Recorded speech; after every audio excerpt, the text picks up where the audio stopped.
Would you still try to chase closure, even if you were the one who shattered the trust? He found out I cheated, then disappeared like I never existed. My name is Aaron and I'm 27 years old. Until recently, I thought my life was messy but manageable. Now, I'm the woman everyone whispers about behind closed doors, the girl who ruined a good man and got exactly what she deserved. It's been 4 months since Caleb disappeared from my life. No warning, no confrontation, just gone. And I'm still trying to piece together the wreckage.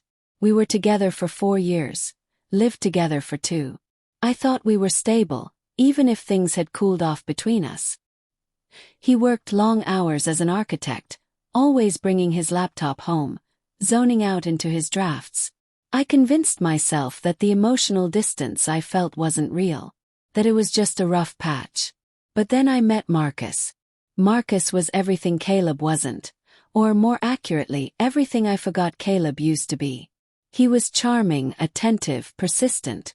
We worked in the same building and he started showing up at the coffee kiosk I went to every morning. Always with a compliment. Always asking how my day was going. When he touched my arm in the elevator one afternoon, I felt something I hadn't felt in a long time, desired. That night, I told myself the kiss didn't count.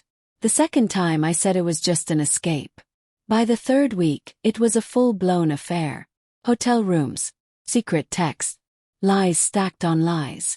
All while Caleb sat across from me at dinner, asking how my day went. He was trying in his own quiet way. I see that now. He'd suggest little getaways, offered to cook, even took a Friday off, something unheard of for him. But I was too wrapped up in the excitement of being wanted again, too deep into the thrill of the secret. I thought I was in control. Then came the Saturday. I was visiting my parents for the day. Nothing unusual. When I came back that evening, the apartment felt sterile, quiet in a way that wasn't peaceful, hollow. Called out for him. No response. The bedroom closet, half empty. The drawer where he kept his watches, the shelf with his books, even the soap he insisted on using, all gone. No note, no text, no digital footprint. Block. On everything. Instagram. Facebook. Block. Even Venmo. He didn't just leave. He erased himself from my life. He spiraled. I called his friends, they acted shocked. Claimed they hadn't heard anything. But the way they spoke, clipped, polite but distant. Like they knew. Like I was under some unspoken investigation. I barely ate for days. Couldn't sleep. The panic attacks were brutal. Chest pain, shortness of breath. I even ended up in urgent care, convinced I was having a heart attack. And then, the first crack in my carefully built wall of denial. Haley, a mutual friend, visited with a look I couldn't quite read, something between sympathy and judgment. She sat across from me and asked, "Aaron, is there anything you're not telling us? Anything that might explain why Caleb left?" That was when I knew. He knew. And if he knew, how much had he shared? Played dumb. Fake confusion. But inside I was unraveling. How did he find out? I was so careful. Always logged out. Always deleted messages. But I remembered one moment. I'd left my email open on the shared laptop. One thread from Marcus. Explicit. Undeniable. I didn't know it then, but that one email had detonated everything. Over the next week, more friends pulled away. Some sent cutting texts. "We were all worried about you. Now we know Caleb was the one hurting. How could you lie to everyone? You're not the victim here." Even at work I noticed the shift. Marcus, the man I'd risked everything for, avoided me entirely. Changed lunch breaks. Stopped replying to texts. When I cornered him outside the elevator, he mumbled something about needing space and practically ran away. The affair died with Caleb's disappearance. Marcus wasn't the rescue I'd imagined, just another coward who didn't want to deal with consequences. I became obsessed with tracking Caleb down. He wasn't on social media. I even drove by his old gym, his office, cafes we used to go to. Nothing. It was like trying to find a ghost. Until one day, 2 months later, a mutual friend posted a group photo from a new coffee shop. In the background, blurry but unmistakable, was Caleb, sitting alone, laptop open, live, fine. He looked fine. I wasn't. So I went. I showed up the next morning, heart slamming in my chest. He noticed me the moment I entered, looked up and said simply, "Aaron." No anger, no shock, just that flat, unreadable voice. I asked him why he left without a word. His answer, "You know exactly why." I begged for a chance to explain.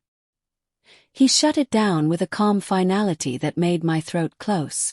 "You don't get to rewrite the story now. You ended it the moment you chose to lie." I just followed through. He left me sitting there again. Not a storm out. Not a tear-filled goodbye. Just gone. 6 months passed. My apartment was smaller now. My circle smaller still. Work was tolerable, but I'd missed a promotion. Marcus got it. The same man who ghosted me after using me like an escape pod from his own dull life. One morning my sister texted, "Have you seen the post? Caleb's engaged." I opened Instagram. There it was. Caleb and a woman named Elise, beaming on a mountaintop. Caption, "She said yes." My chest ached. 6 months. That's all it took for him to build a new life. The comments poured in. "Congratulations. So happy you found real love. You deserve this after everything." One from Haley stood out. "You found your person. Finally." 3 glasses of wine later I crashed their engagement party. It wasn't a dramatic scene, not quite. But I showed up, uninvited, and was quietly escorted out by security after a brief encounter with Caleb that ended with 5 chilling words. "Don't come looking for me." The next day, I received a text from a number I didn't recognize. "This is Elise. We need to talk." We met at a riverfront cafe. She was calm, composed, no ring on her finger. And her first question gutted me. "Why did you cheat on him?" I stumbled through excuses. "We were distant. He was working too much." She listened, then said, "You never knew him at all. Trust isn't just part of love for Caleb. It is love. You shattered it. And there's no repairing that with him." Her voice was steady, not cruel, just honest. She wasn't looking for drama. She just wanted to understand the shadow that haunted her future husband. I left that meeting with no revenge, no second chance, no satisfying last word. Just the echo of something Elise had said. "You thought he'd fight for you. But the thing that scared you most was that he didn't." And she was right. Because that silence, that clean break, it was louder than any scream. What would you do if the person you betrayed never even gave you a chance to explain?